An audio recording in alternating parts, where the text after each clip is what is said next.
Hello നമസ്കാരം. ഇന്നൊരു മുന്തിരിപ്പാടത്തിന്റെ വിശേഷങ്ങളാണ് കേട്ടോ. കമ്പത്ത് നിന്ന് കുറച്ച് ദൂരം പോയ സുരുളിപ്പെട്ടി എന്നൊരു സ്ഥലത്താണ് കേട്ടോ ഈ ഇത് നിൽക്കുന്നത്.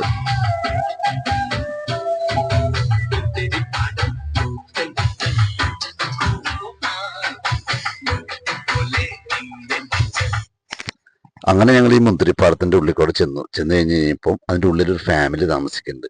അവർ കൊണ്ടുപോയി നമ്മളെല്ലാം കാണിച്ചു തന്നു. ഇതിലാണ് കേട്ടോ അവർ താമസിക്കുന്നത്. അത് കഴിഞ്ഞ് തോട്ടത്തിന്റെ ഉള്ളിൽ ചെന്ന് കഴിഞ്ഞപ്പോൾ നിങ്ങൾക്ക് എത്ര കിലോ മുന്തിരി വേണമെന്ന് ചോദിച്ചു. അപ്പോൾ ഞാൻ പറഞ്ഞു എങ്ങനെയല്ല കുറച്ച് മുന്തിരി തന്നേര് എങ്ങനെയാന്ന് വെച്ചപ്പോൾ അവർ പറഞ്ഞു ഒരു പാക്കറ്റ് 5 കിലോ ആണെന്ന്. അപ്പോൾ പറഞ്ഞു 2 പാക്കറ്റ് തരാൻ പറഞ്ഞു. നമ്മളും കൂടി അവരുടെ അടുത്ത് സഹായിച്ച് നമുക്ക് 5 കിലോന്റെ 2 പാക്കറ്റായിട്ട് അവർ കട്ട് ചെയ്ത് തന്നു. നമുക്ക് കട്ട് ചെയ്ത് ആവശ്യത്തിന് നമുക്ക് പറിച്ച് കഴിക്കാം. പക്ഷെ വളരെ സ്വാതന്ത്ര്യമുണ്ട് ഈ തോട്ടത്തിൽ. പലരും പറഞ്ഞത് ചെന്ന് കഴിഞ്ഞാൽ മുന്തിരി പറിക്കാനൊന്നും നമ്മളെ സമ്മതിക്കില്ല എന്നാണ്. പക്ഷെ ഇവർ നമ്മളോട് തന്നെ പറിച്ചെടുത്തോളാൻ പറഞ്ഞു. അതേ ഞങ്ങൾ പറിച്ചു, ഞങ്ങൾ ഇരുന്ന് കഴിച്ചു.